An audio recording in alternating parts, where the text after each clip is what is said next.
مولاي صل وسلم دائما أبدا على حبيبك خير الخلق كلهم. نبوي سيرت سيد الكونين والثقلين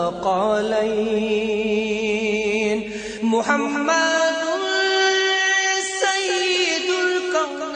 په دې خبرونه کې به تاسو ته د رسول الله صلی الله علیه وسلم د ژوند حالات په تفصیل سره وړاندې شي.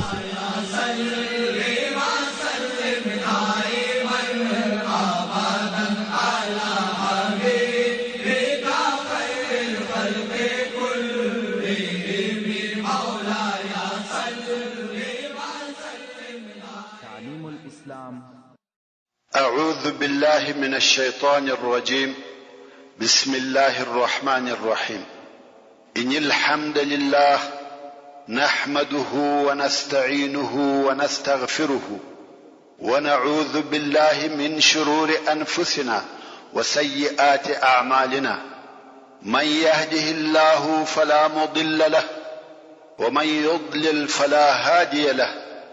وأشهد أن لا إله إلا الله وحده لا شريك له وأشهد أن محمدا عبده ورسوله صلى الله عليه وآله وصحبه وسلم تسليما كثيرا. أما بعد، محترم ورونو، موږ هغه حالات بیانول چې په دغه وختو کې عمرو بن العاص چې پر هغه خپل عقیده د شرک وو غوښته چې حبشې ته د تجارت لپاره ولاړ شي. نو یې د چرمي شیانو څخه جوړې شوې هدیې او تحفې د حبشې د پاچا نجاشي لپاره ورسره واخیسته. په دغه وختو کې بیا رسول الله صلی الله علیه و آله وسلم عمرو بن امیه الضمری رضی الله تعالی عنه وحبشې ته ولېږي چې ام حبیبه د ابو سفیان لور ورسول الله صلی الله علیه و آله وسلم ته په نکاح کې. ام حبیبه رضی الله تعالی عنها چې مسلمانه و او پلار یې ابو سفیان د کوپر رئیس او د مکه مکرمه مشر و. دغه ام حبیبه رضی الله تعالی عنها د خپل میړه عبید الله ابن جحش او نور مسلمانانو سره حبشې ته په هجرت تللی و. او عبید الله ابن جحش هلته په حبشې کې مړ شو. یا په بل روایت کې وایي چې عبید الله ابن جحش اسلام پرېښاوه او نصراني شو. څرنګه چې ښځه ام حبیبه رضی الله تعالی عنها مسلمانه و نو یې دا پرېښود. په هر حال یا یې میړه مړ شو یا نصراني شو او ام حبیبه رضی الله تعالی عنها یوازې پاتې شوه. د هجرت په حال کې د بل په وطن کې میړه او سرپرست نه لري. نو رسول الله صلی الله علیه و آله وسلم په دوه سبب غوښته چې دا په نکاح کې. یو دا چې دغه نکاح په سبب ابو سفیان د دې پلار چې د قریشو مشر دی ممکن و اسلام ته تشویق شي، او بل دا چې دغه مسلمانه ښځه په حبشه کې به سرپرسته نسی پاتې. نو رسول الله صلی الله علیه و آله وسلم دغه عمرو بن امیه الضمری رضی الله تعالی عنه حبشه ته ولېږي چې ام حبیبه رضی الله تعالی عنها ورسول الله صلی الله علیه و آله وسلم ته په نکاح کې. نو عمرو بن امیه او عمرو بن العاص دواړه په یو وخت کې حبشه ته ورسېده. عمرو بن العاص چې د رسول الله صلی الله علیه و آله وسلم قاصد په حبشه کې ولیدي نو یې په زړه کې دا فکر پیدا شو چې عمرو بن امیه رضی الله تعالی عنه اسیر ونیسي او مکه مکرمه ته ورسره بوزي. کوم وخت چې عمرو بن العاص د هدیو او تحفو سره د نجاشي او مجلس ته ورغلی نو یې نجاشي ته وویل چې دغه عمرو بن امیه ما ته را تسلیم ک چې مکه ته را سره بوزم. نجاشي په قهر ورته وویل ته غواړې چې د هغه چا قاصد په لاس درکم چې وهغه ته ناموس اکبر راځي، یعنی جبرئیل علیه السلام ورته راځي. عمرو بن العاص چې مشرک وو او د آسماني ادیانو معلومات نو ورسره په تعجب کې شو، ویل څنګه ناموس اکبر ورته راځي. نجاشي و عمرو بن العاص ته وحی په تفصیل سره وروښولې چې وحی څه شي دی او په خوانیو انبیاو ته څنګه او د چا په واسطه سره نازلېده او اوس ورسول الله صلی الله علیه و آله وسلم ته څنګه نازلیږي. د وحی او انبیاء علیهم السلام په باره کې دونه تفصیل او معلومات ورکړه چې د عمرو بن العاص اسلام خوښ شو او مسلمان شو. ورونو ښه متوجه شئ، د عمرو بن العاص اسلام یا مسلمانیت د حبشې د پاچا د نجاشي په واسطه و. دا هم الهي قدرت دی. د عربو څخه یو نفر، بلکې د اهل مکه او قریش څخه یو نفر د یو حبشي په واسطه ایمان راوړي او مسلمانېږي. دا د عمرو بن العاص رضی الله تعالی عنہ د اسلام راوړلو قصه و. او بیا چې عمرو بن العاص رضی الله تعالی عنہ مکه مکرمه ته ولاړی، څه موده وروسته یې مدینه منورې ته هجرت وکړ او د رسول الله صلی الله علیه و آله وسلم سره بیعت وکړ چې دغه واقعیت تفصیل به په وروسته کې پر خپل وخت درته بیان شي. چې د عمرو بن العاص رضی الله تعالی عنہ هجرت او بیعت د مکه مکرمه تر فتح د مخه، او ام حبیبه بنت ابي سفیان دته چې کم وخت د رسول الله صلی الله علیه و آله وسلم د طرفه مرکه وسوه، نو په دغه نکاح کې د دې وکیل د دې د اقرباو څخه یو نفر وو چې نوم یې خالد ابن سعید ابن العاص، او د رسول الله صلی الله علیه و آله وسلم وکیل عمرو ابن امیه الضمری رضی الله تعالی عنہ، او هغه څوک چې د نکاح خطبه وویل او نکاح یې وتړل د حبشه پاچا نجاشي. د ام حبیبه رضی الله تعالی عنها مہر 4000 درهم کښول شو او د نکاح مهمانی هم نجاشي جوړ کړ. دا د ام حبیبه بنت ابي سفیان سره د رسول الله صلی الله علیه و آله وسلم د نکاح قصه و. د رجیع د ابو غمجنه واقعه. ورونو د هجرت د 4م کال د سفر په میاشت کې ورسول الله صلی الله علیه و آله وسلم او مسلمانانو ته یو زړه دردونکې واقعه پیښ شوه چې د سیرت او تاریخ په کتابو کې د فاجعه ماء رجیع په نامه سره یادېږي. چې هغه واقعه داسې و، د عربو دوه قبیلې چې د عضل او قاره په نامه سره یادېدې، دغه قبیلې اسلام دشمنی قبیلې وي او دا یې اراده و چې پر مدینه منوره حمله وکړي. څرنګه چې دغه قبیلې لوی او قوي قبیلې نه وي، نو یوازې دوی نسوای کولای چې پر مسلمانانو حمله وکړي. نو یې د هذیل و قبیلې ته نفر ولېږل چې موږ غواړو چې پر مسلمانانو حمله وکړو، نو تاسو هم په دغه جنگ کې زموږ کومک وکړئ. د هذیل قبیلې ویل یا مسلمانان قوي دي، دوی زموږ مشر او سردار خالد ابن سفیان زموږ په مابین کې ووژي، موږ حمله نه پرکو. مګر هو که مسلمانانو پر تاسو حمله وکړه، هغه وخت بیا موږ ستاسو کومک کوو. اوس نو د عضل او قاره قبیلې نسی کولای چې یوازې دوی پر مسلمانانو حمله وکړي، مګر هلته بیا د هذیل قبیلې وعده ورسره کړې ده که مسلمانانو حمله در باندې وکړه موږ مکومک کوو. نو اوس د عضل او قاره د قبیلو افراد داسې کارونه کوي چې مسلمانان مجبور کړي چې پر دوی حمله وکړي. نو یې څه وکړه؟ څو نفر یې رسول الله صلی الله علیه و آله وسلم ته ولېږل چې دغه ډلې په ښکارا سره ایمان راوړي او هلته په مدینه منوره کې د مسلمانانو سره ژوند کوي، لمنځونه کوي او په ظاهر مسلمانان دي. بیا یې رسول الله صلی الله علیه و آله وسلم ته وویل یا رسول الله، که زموږ سره یو څو نفر ولېږي چې هلته زموږ قوم ته اسلام او قرآن وروښوي، شاید زموږ قوم هم مسلمانان سي او موږ دغه ستاو نفرو ته جوار یا امان ورکو چې څوک به تکلیف او آزار نه ورکوي. د نبی الرحمه علیه الصلاة والسلام هم امید پیدا سو چې ممکن د عضل او قاره قبیله هم ایمان راوړي او دغه نفر هم و اصحاب کرامو ته جوار ورکړي او په امان کې دي. نو یې 6 نفر یا په بل روایت کې 10 نفر د خپل اصحاب کرامو څخه د دوی سره ولېږل چې دغه نفر هم ټول د قرآن مجید حافظان و او د دوی مشر عاصم ابن ثابت رضی الله تعالی عنه مقرره کړ. کوم وخت چې پلار کې و دغه قبیلو ته ورنږدې سو، نو یې د رجیع د ابو سره واړول. د رجیع ابو د هذیل د قبیله ابو دي چې د جده او رابغ په مابین کې وي. دغه د مسلمانانو ملګرو خلقو د هذیل د قبیله یو کلی په خبر کې چې وهغه ته بنو لحیان ویل کېده. مسلمانان په بیغمه زړه سره ناس دي چې نه به بر لشکر پر او ګرځېدي او دوی محاصره کړ.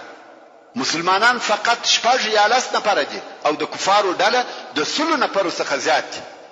دوی ویل هغه عهد او امان. کفار وایي نه عهد سته نه امان، تسلیم سي. د مسلمانانو سره هم اسلحه سته چې هغه خبیب ابن عدی، زید ابن الدسنه او عبد الله ابن طارق. کفارو بیا عهد او وعده ورکړه، ویل کچيري تاسو تسلیم سي موږ هیڅ تکلیف نه درکو. نو دغه درونه پرو په خپل مابین کې سره وویل چې موږ درې نفر نسو کولای چې د پوره لشکر سره وجنګیږو. په جنگ کې مو مرګ حتمی دی، او کزانونه تسلیم کو شاید دوی د خپل وعده سره موافق امان راکړي. نو دغه درې نفر تسلیم سو. اوس چې د هغه لوړي څخه ورکشته سو، کفارو د دوی په تړلو شروع وکړه. عبد الله ابن طارق رضی الله تعالی عنہ ویل دا خو اول غدر. نو یې په جنگ شروع وکړه. دا نفر هم شهید کی. زید او خبیب یې وتړل او مکه مکرمه ته بوتله. هلته پر قریشو خرڅ کړه. مګر د مخ تر دې چې کفار ولاړ سي، دوی غواړي چې د عاصم رضی الله تعالی عنہ سر پریکي او د ځان سره مکه مکرمه ته یوسي. دا ولی ورونو کستاسي په یاد وي د احد په غزا کې د کفارو د بیرغ اخیستونکو دوه نفر دغه د عاصم د طرفه ووجل سو. هغه دوه ورونه چې د کفارو بیرغ پورته کاوه، عاصم رضی الله تعالی عنہ د هغو د خور سلافه په حضور ووجل. او سلافه وویل که هر چا د عاصم سر را تراوړي د سر په کوپړی کې به شراب وچشم او سر به وهغه سړی ته پسرو زر وردکم. نو کفار اوس غواړي چې د عاصم سر پریکي او سلافه ته د هغه انعام د اخیستلو لپاره وروړي. خو دلته بیا یو بل کیفیت هم وو.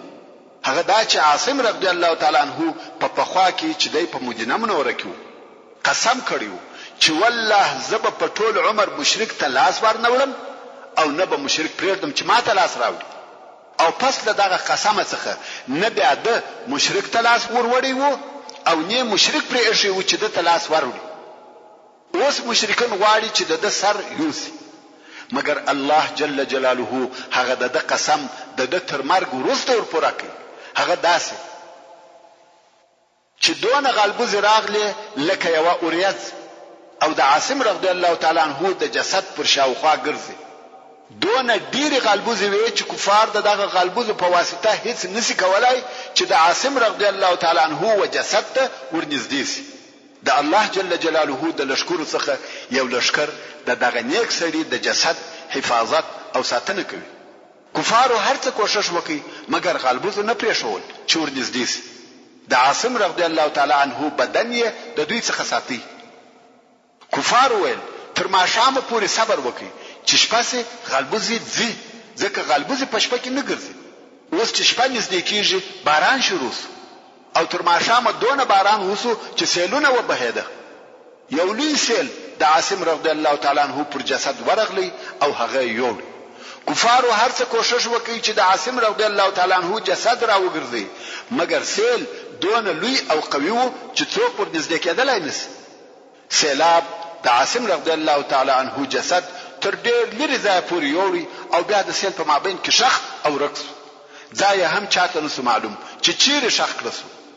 نو ځکه عاصم رضی الله تعالی عنہ ته دفین الله او دفین الملائکه ویل کېږي، یعنی چې الله جل جلاله یا ملائکو شخ کړی دي.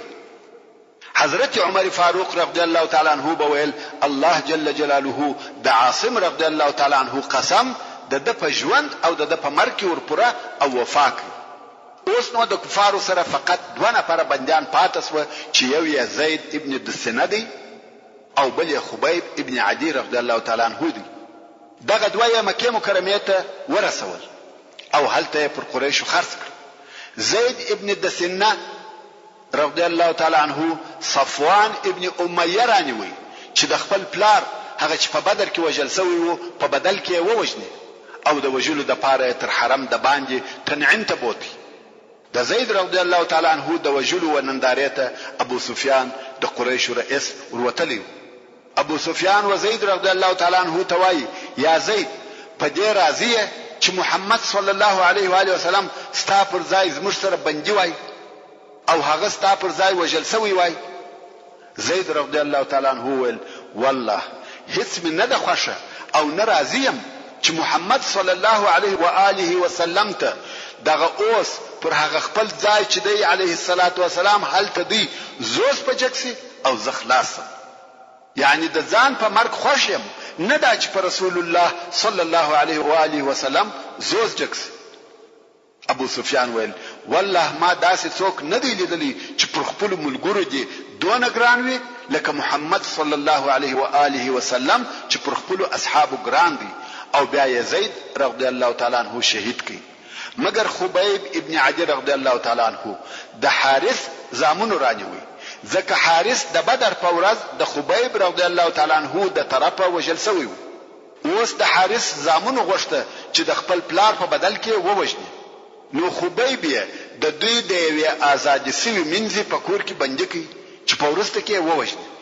کوم وخت چې خبیب رضی الله تعالی عنہ په دغه کور کې بندي وو هغه شزه چې ودته به خواړه راوړه بیا په ورسته کې مسلمان اسو هغه وایي والله ما د خبیب په مثل بندي نه دی لیدلی ځکه خبیب رضی الله تعالی عنہ د نن په یو کوټه کې په زنجیرانو تړلی وو خو زه چې به دغه کوټې ته د خړو ورولو د پاره ورغلم په والله ما بلیدل چې ودته به انګور پراته و او دغه انګور واشکی به دونه لوی و لکه د سړی سر او په والله په دغه وخت کې په ټوله جزیره العرب کې انګور نه و یعنی د انګورو موسم نو او دته به انګور پراته و نو وای ما به پښتنه ځنی وکړه چې دا انګور د کومه درته راغله ته په کوټه کې په زنجیرانو تړلې بندي او د میوې موسم هم نه دی تا ته میوه پراته ده دا د کومه درته راغله خبیب رضی الله تعالی عنہ براته ویل دا د الله جل جلاله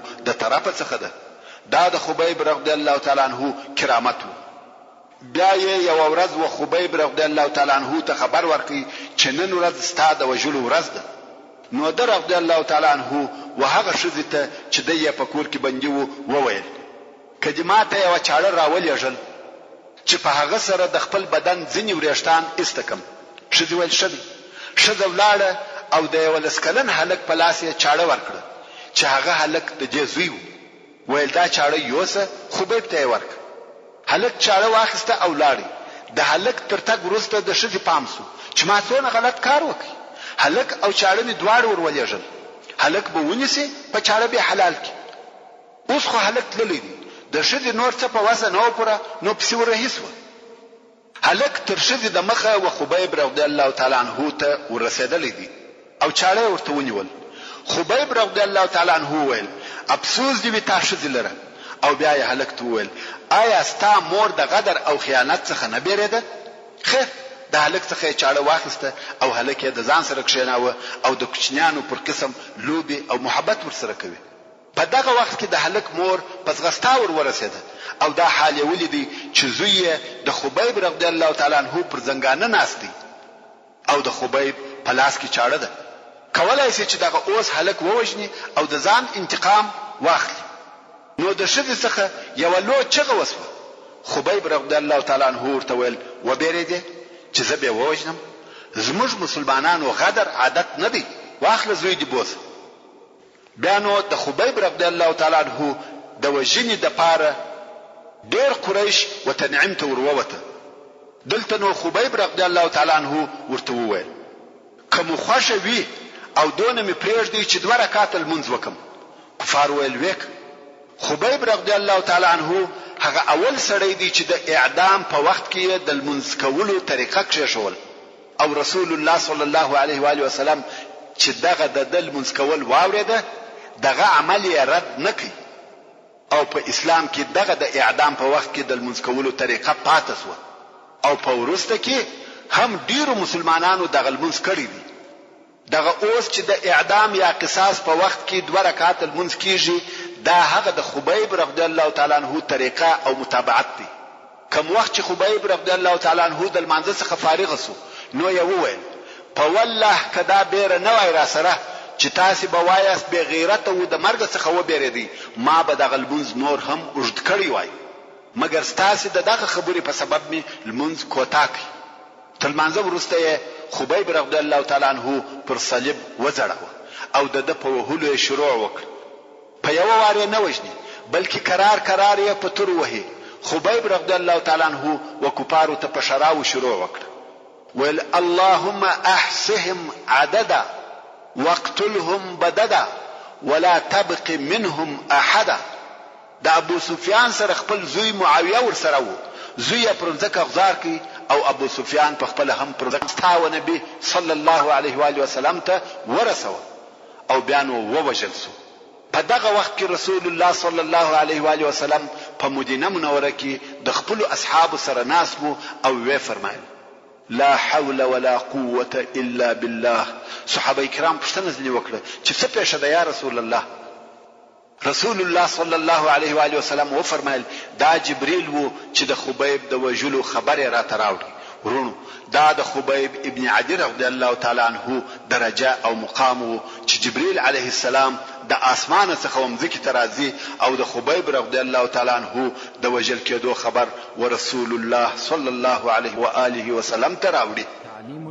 د بئر معونه فاجعه په عین دغه میاشت کې چې دغه د رجیع د اوبو دردناکه حادثه پیښه سوه، یوه بله غمجنه واقعه هم پیښه سوه چې تر هغه اولی حادثه ډېره غمجنه او دردناکه وه، چې دغه واقعه د سیرت په کتابو کې د بئر معونه په فاجعه سره مشهوره ده.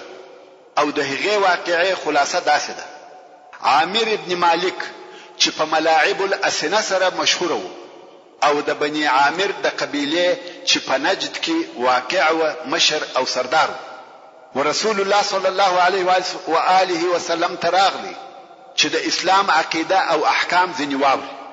پس له هغه څخه چې قرآن او د اسلام احکام یې واورېده، اسلام یې خوښ سو مګر مسلمان هم نسو، نه رد کوي نه قبول. نو یې رسول الله صلی الله علیه و آله وسلم ته وویل یا محمد صلی الله علیه و آله وسلم که د مسلمانانو یو ډله په نجد کې و بني عامر ته راولېږي چې اسلام او احکام یې ورته بیان کړي او ستا دین ته دعوت کړي، زه امید لرم چې هغه به قبول کړي، او که زما قوم و اسلام ته داخل سو زه هم د هغو سره یو ځای مسلمانېږم. رسول الله صلی الله علیه و آله وسلم و فرمایل چې زه پر خپلو اصحابو د اهل نجد څخه بیریږم. هلته نور قبیله سته چې د اسلام او مسلمانانو دشمنی دي. عامر ابن مالک ویل ستا اصحابو ته زه جوار ورکوم، که هر چا ستا پر اصحابو تیری او تجاوز وکي ګوا پر موږ بني عامر یې تیری وکي. په دغه جوار د رسول الله صلی الله علیه و آله وسلم اطمینان حاصل سو. نو یې د خپلو اصحاب کرامو څخه څو نفره و بني عامر ته د لیږلو دپاره اختیار کړ. اوس نو د نفرو په شمیر او عدد کې دوه روایت دي، څوک وایي 40 نفره وه، څوک وایي 80 نفره وه، خو د 80 نفرو روایت صحیح دی. او رسول الله صلی الله علیه و آله وسلم د دغه 80 نفریزه ډلې مشر منذر ابن عمر رضی الله تعالی عنه وټاکي. دغه 80 نفر ټول د قران کریم حافظان و او په مسلمانانو کې علما ډیر صالحه او د شرف خاوندان و. کوم وخت چې عامر ابن مالک ولاړی رسول الله صلی الله علیه و آله وسلم دغه نفر پسې ولېږل. دغه اصحاب کرام په لار کې هم خلق و اسلام ته دعوتوي او اسلام یې ورته بیاناوه، څو و بئر معونه ته ورسېده او هلته یې واړوه. بئر یعنی څاه، عادتا خلق د یو اوبو سره اړوي. نو دلته په دغه منطقه کې یو څاه او مسلمانانو دلته واړول چې دغه منطقه د بني عامر او بني سلیم د قبیلو په مابین کې واقع و. او دغه منطقه ته یو بل د الله دشمن عامر ابن طفیل نږدې و چې دغه عامر ابن طفیل د عامر ابن مالک ملاعب الاسناء وراره. اوس نو منذر ابن عمر رضی الله تعالی عنه چې د مسلمانانو د ډلې مشر دی، د رسول الله صلی الله علیه و آله وسلم یو لیک چې دغه عامر ابن طفیل ته لیکلی وو او هغه اسلام ته دعوتاوه د حرام ابن ملحان رضی الله تعالی عنه په لاس و دغه عامر ابن طفیل مشرک ته ورولېږي. او حرام ابن ملحان رضی الله تعالی عنه د انس رضی الله تعالی عنه د مور ام سلیم ورور دی. مګر عامر ابن طفیل یو خبيث سړی او د اسلام دشمن. کوم وخت چې حرام ابن ملحان ورغلی او د رسول الله صلی الله علیه و آله وسلم لیکي ورکی د مخه تر دې چې دغه خبيث د لیک ووایي لیک یې سرکی او د خپل نفرو څخه یې وته اشاره وکړه چې وهايه. هغه نفر هم نیزه پورته کړه او حرام ابن ملحان رضی الله تعالی عنہ یې پر شاپه ووهه چې نیزه تر زګر ووته. په دغه وخت کې حرام رضی الله تعالی عنہ نار کړه الله اکبر فزت ورب الكعبه، یعنی د کعبه پر رب می قسم دی چې کامیاب شوم. بیا نو غزار سو او شهید ووجل سو. دا وهل په غدر او خیانت سره و، ځکه قانون داسې دی چې قاصد یا لېږل سوی نفر نه وجل کیږي. او دغه عامر ابن طفیل خائن قاصد ووجي. هغه نفر چې حرام رضی الله تعالی عنہ یې ووهه هغه وایي زه په تعجب کې سوم، ما ووجي او دی وایي زه کامیاب سوم. دا ځکه چې قاتل پر آخرت، جنت او دوزخ د ښه او بد عمل پر جزا ایمان نه درلودي، نو خود په کامیابی هم نه پوهېدی او په تعجب کې سو. مگر حرام رضی الله تعالی عنہ چې مسلمان وو، د هغه د پاره شهادت پوره کامیابی و او په خوشاله سو، نو ځکه یې ویل په والله کامیاب سوم. خو بیا په ورسته کې هغه قاتل هم مسلمان سو او دی وایي چې زما د اسلام سبب دغه د حرام رضی الله تعالی عنہ جمله و چې ویل فزت ورب الكعبه. اوس چې عامر ابن طفیل ملعون دغه قاصد حرام ابن ملحان رضی الله تعالی عنہ په غدر او خیانت سره ووجي، نو یې قصد وکړي چې هغه نور د ملګری مسلمانان او حافظان هم ووجني. اول خو یې د بني عامر د قبیله څخه د مسلمانانو پر وجنه کومک وغوښتي، خو هغه دغه د غوښتنه نکړه قبوله، ځکه ویل ملاعب الاسنه جوار او امان ورکړي دي. بیا یې د بني سلیم د قبیلو څخه وغوښته چې دغه مسلمانانو په وجنه کې کومک ورسره وکړي.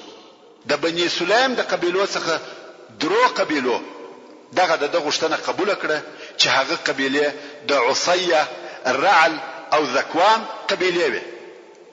کفارو لشکر سره راټول کی او د رسول الله صلی الله علیه و آله وسلم د اصحاب پر شاوخوا را وګرځیدل. مسلمانان چې د عامر ابن مالک یا ملاعب الاسنه په جوار کې و او هغه دغه ټولو قبیلو رئیس وو، نو په بیغمه زړه ناست، څوک عبادت کوي، څوک قران مجید وایي. دا فکر یې هیڅ نه کاوه چې څوک دې حمله پر وکړي. چناب بره لشکر پر راوګرځیدي او د هر طرفه یې حمله پر شروع کړې.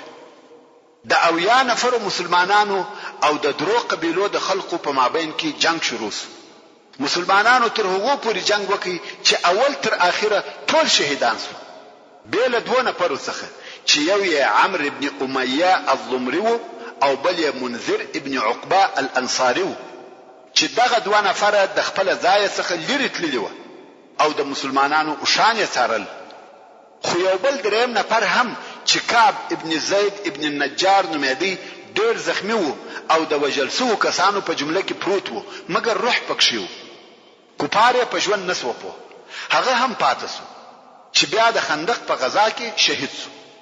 دلته مسلمانان ټول شهیدان کړه شو، خو هغه دوه نفر لري و او شان یې مړول.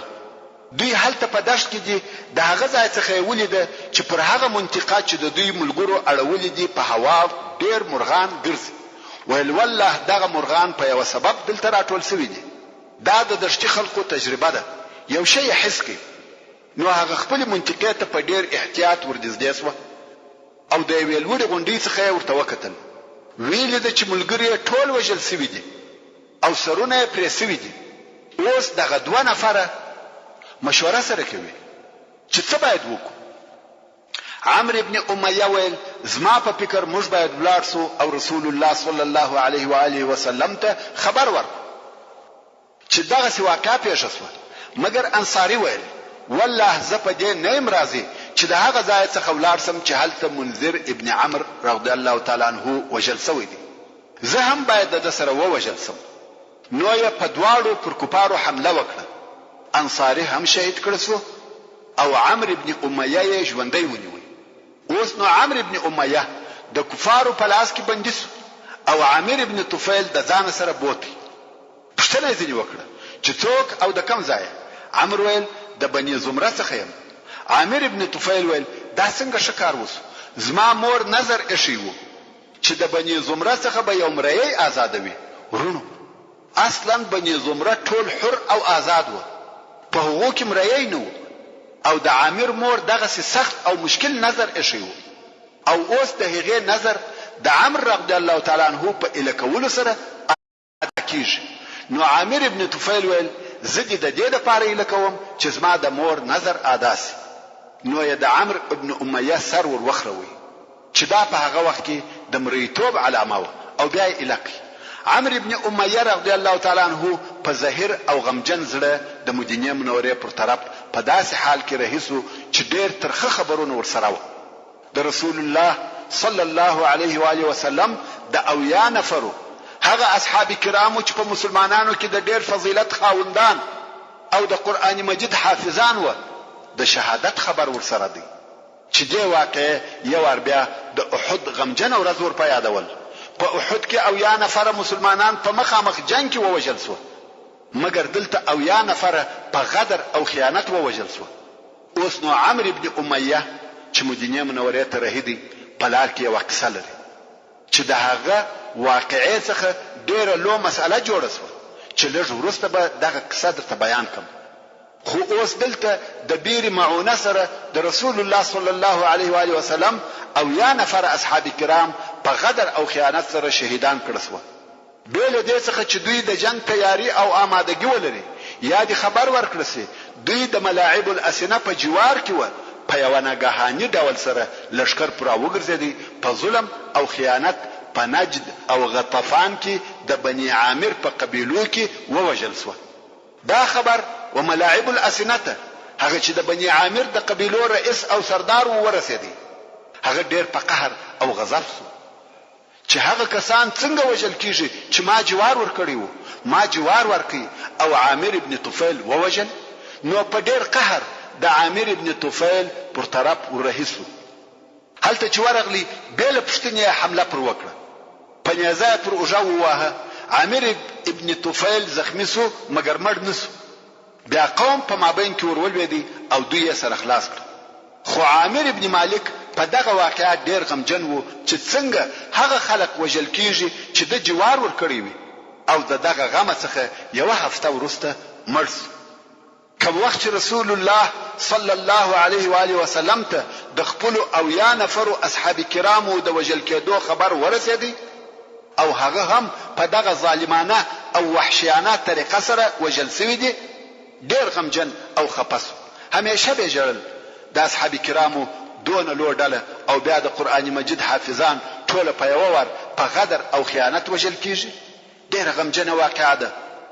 د احد د غزا ډېر لږ وخت تیر شوی دی، او یا نفر هلته شهیدان شو، او بیا لس نفر د بني لحیان د طرفه لږ ورځې د مخه ووژل شو، او اوس او یا نفر په نجد کې بیل جنگ په غدر او خیانت سره ووژل شو، او ټول هم د قرآن کریم حافظان و. دا ډېر لوی غم او دردونکې فاجعه و. نو خود رسول الله صلی الله علیه و آله وسلم د دغه واقعو په پیښېدو چې ټول هم په څو ورځو کې پرله پسې پیښې شوې ډېر زیات غمجن و. غم او پریشانی تر داسې اندازې پر غالبه شوه چې همیشه به و دغه قبیلو ته چې په غدر او خیانت سره د ده علیه الصلاة والسلام اصحاب وژلي و شراوي کولې. امام بخاری د انس رضی الله تعالی عنه څخه روایت کوي چې رسول الله صلی الله علیه و آله وسلم دیرش ورځې د سهار په لمانځه کې وهغه قبیلو ته شراوي کولې چې د ده علیه الصلاة والسلام اصحاب یې وژلي و، چې هغه د رعل او زکوان، لحیان او عصیه قبیلې وي. او ویل به چې د عصیه قبیلې د الله او د هغه د رسول نافرمانی وکړه، څو چې الله عزوجل پر خپل نبی قرآن نازل کړي، او موږ هغه ووایه چې هغه د الله عزوجل دا قول وو: بلغوا قومنا انا لقينا ربنا فرضي عنا ورضينا عنه. یعنی زموږ قوم ته دا حال ورسوي چې موږ د خپل رب سره ملاقات وو، هغه زموږ څخه راضي وو او موږ د هغه څخه راضي یو. دا د هغه شهیدانو قول دی چې په ظلم او خیانت سره وژل شوي وو، او الله عزوجل د هغو دغه د رضایت پیغام ورسول الله صلی الله علیه و آله وسلم او د هغو وکورنۍ ته په قرآنی آیات سره ورساوه. رسول الله صلی الله علیه و آله وسلم دغه آیات په نزول سره هغه د سحر په لمانځه کې قنوت ویل یا شرا کول پریښول او په وروسته کې دغه آیات منسوخه شو، یعنی لفظ په قرآن مجید کې نشته. ورونو موږ مخکې وویل چې عمرو ابن امیه الضمری رضی الله تعالی عنه پس له هغه څخه چې د ټول ملګری د عامر ابن طفیل د طرفه په شهادت ورسېده او بیا دای بندي ونیول شو، نو عامر ابن طفیل دای د دې لپاره اله کوي چې د عامر د مور نظر آداس. پس له هغه څخه چې د سره ور وخراوه دای د مدینه منورې پر طرف په غمجن زړه رهیدي. د مدینه منورې څخه چې راتلی او یا نفر و او اوس یوازې دی مدینه منورې ته ځي چې رسول الله صلی الله علیه و آله وسلم دغه غمجنی واقعې په حال خبر کړي. پس له هغه څخه چې ستړي سو په لار کې د یوې درختې تر سایې لاندې کښېناستل. وروسته یو دوه نفر نور هم راغله چې د بني کلاب د قبیلې څخه و. بني کلاب د بني عامر د قبیلو یو شاخ دی. هغه هم تر دغه سایې لاندې کښېناسته. عمرو ابن امیه رضی الله تعالی عنه پوښتنه ځینې وکړه چې تاسو څوک یاست؟ هو ویل موږ د بني عامر څخه یو. عمرو هم ښه خوږ مجلس ورسره شروع کړي. اصل خبرو اترو هغه دوه نفره بده سوه. عمرو ابن امیه ور ولاړ سو، هغه یې ووژل. عمرو رضی الله تعالی عنه په دې خوشاله دی چې ما خو یو څه انتقام واخیستی. حال دا چې هغو نفرو د رسول الله صلی الله علیه و آله وسلم د طرفه د جوار او امان عهد او وعده درلوده چې عمرو ابن امیه په دغه عهد نو خبر. نو اوس عمرو ابن امیه رضی الله تعالی عنه داسې دوه نفره وژلي دي چې هغه د رسول الله صلی الله علیه و آله وسلم د طرفه د امان عهد لري. عمرو رضی الله تعالی عنه مدینه منورې ته ورسېدی او رسول الله صلی الله علیه و آله وسلم یې د خپل او یا نفرو ملګرو په شهادت خبر کړي او هم یې دغه پلار کې د دوه نفرو د وژلو حال ورته ووایي. رسول الله صلی الله علیه و آله وسلم ورته وویل تا داسې دوه نفره وژلي دي چې د هغو سره زه د صلح او امان عهد او وعده لرم او اوس زه مجبور یم چې د هغو دیت ورکوم. نو رسول صلی الله علیه و آله وسلم د بني کلاب و قبیلې ته چې د بني عامر یو شاخ دی حال ولېږي چې عمرو ابن امیه په بېخبرۍ کې دغه دوه نفره ووژل، ځکه دی نو خبر چې هغه د رسول الله صلی الله علیه و آله وسلم په جوار کې دی. نو به زه دغه دوه نفرو دیت درکم. ورونو د مسلمانانو او کفارو دغه فرق دی. دا هغه بني عامر و چې د رسول صلی الله علیه و آله وسلم او یا نفر اصحاب سره ده چې د دوی د مشر او رئیس د طرفه څخه د جوار او امان عهد هم درلودي، خو هغه په غدر او خیانت سره ووژل. مګر رسول الله صلی الله علیه و آله وسلم د غدر جواب په غدر سره نه وایي. غدر او خیانت د مسلمانانو خوی او خصلت نه دی. رسول الله صلی الله علیه و آله وسلم اوس د هغه دوه نفرو چې په سهو او خطا کې وژل شوي دي دیت ورکوي. رسول الله صلی الله علیه و آله وسلم د هغه دوه وژل شوو نفرو د دیت پر راټولولو شروع وکړ او عمرو ابن امیه رضی الله تعالی عنه ته د هغه د نه خبرتیا په سبب عفو وکړ.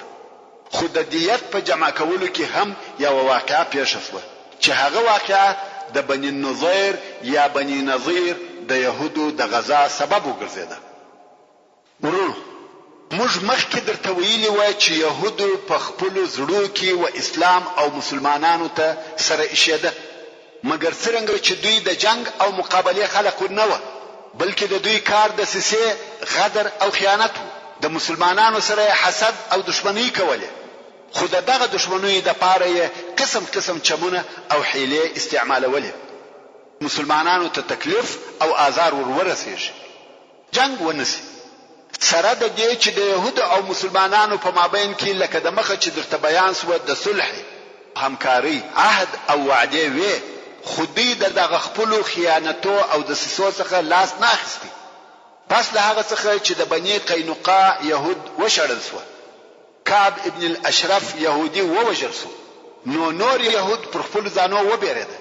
هغه شدت او ښکاره دښمني یې پرېښودله. یو څه آرام شو، مګر د احد تر جنگ وروسته بیا زړه په ننوتی او جرأت یې پیدا کړ. خپل دښمني او خیانتونه یې په ښکاره سره کول. د مدینې منورې د منافقینو، د مکې مکرمې د مشرکانو سره په پټه ارتباطونه نیول. د هغو په ګټه او د مسلمانانو په پیرېدو سره د يهودو نور هم جرأت او جسارت زیات شو. ترڅو داسې یوه دسیسه یې جوړه کړه چې د هغې په واسطه سره یې غوښته چې رسول الله صلی الله علیه وسلم د بین یوسي. چې د هغې دسیسې تفصیل داسې دی: رسول الله صلی الله علیه وسلم غواړي چې هغه د بني کلاب د قبیلې د دوو وژل شوو کسانو دیت جمع او ټول کړي. تاسې ته معلومه ده چې د یو نفر دیت 100 اوښه دی او د دوو نفرو دیت 200 اوښه کېږي. او د مسلمانانو حالت د خوارۍ او غریبۍ دی. څونه شی چې مسلمانانو په خپل مابین کې ټولولی سوای هغه ټول شو. خو رسول الله صلی الله علیه وسلم غواړي چې يهود هم په دغه دیت کې کومک ورسره وکړي. دغه کار د هغه معاهده د مادو په سبب پر يهودو لازم وو چې دوی او مسلمانانو سره درلوده. کستاسي هغه معاهده په یاد وي چې رسول الله صلی الله علیه وسلم د يهودو سره لیکلې و. په هغه کې یو ماده داسې و: يهود او مسلمانان په غم او شادي کې سره شریکان دي. نو اوس چې کوم مشکل مسلمانانو ته پیښ دی په هغه کې يهود باید حساب ورسره واخلي. نو رسول الله صلی الله علیه وسلم د څو نفرو اصحاب کرامو په ملګرتیا د بني النضير و يهودو ته ورغلی. د هغو د مشرانو سره ولیده چې په دغه دیت کې کومک را سره وکړي.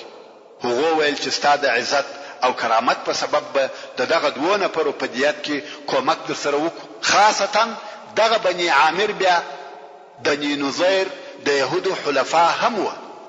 نو د بني النضير يهودو ویل بني عامر زموږ حلفا هم دي، موږ باید خامخا په دې دیت کې ستا کومک وکړو. موږ به دا کومک راټول کو او درته رابیوړو.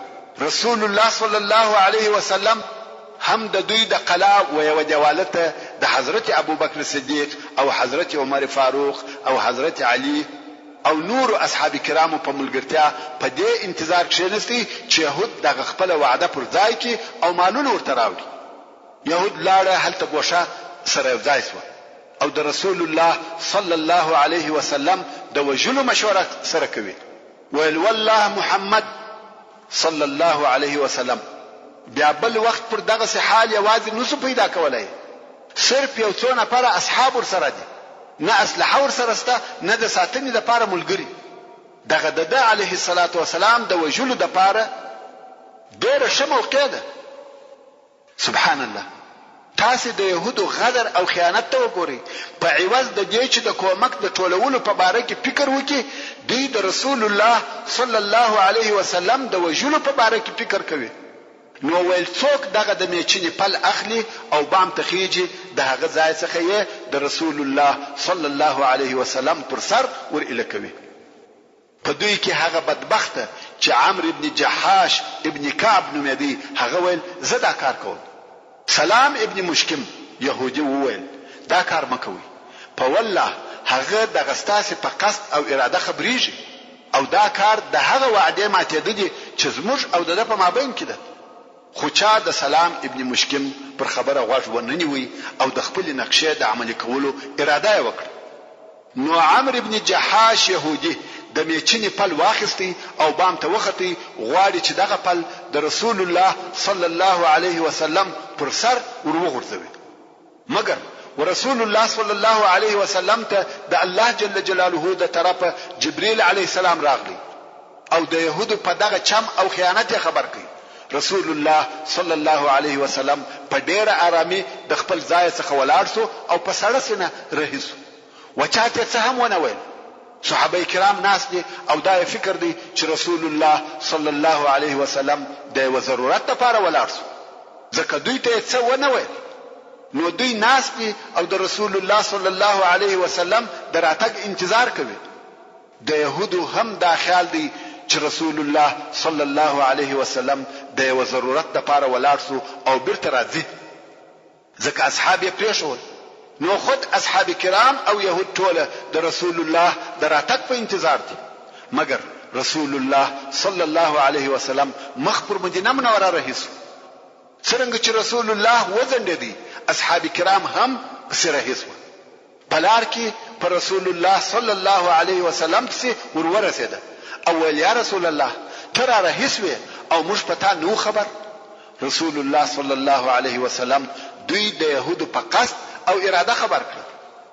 کوم وخت چې مدینه منوره ته ورسېده رسول الله صلی الله علیه وسلم محمد ابن مسلمه رضی الله تعالی عنه د بنی نظیر و يهودو ته ورولېږي چې ودوی ته وایي رسول الله صلی الله علیه وسلم فرمایي د مدینه منوره څخه ووځي، دلته به نه اوسېږي او تاسو ته لس ورځې مهلت درکړې دي.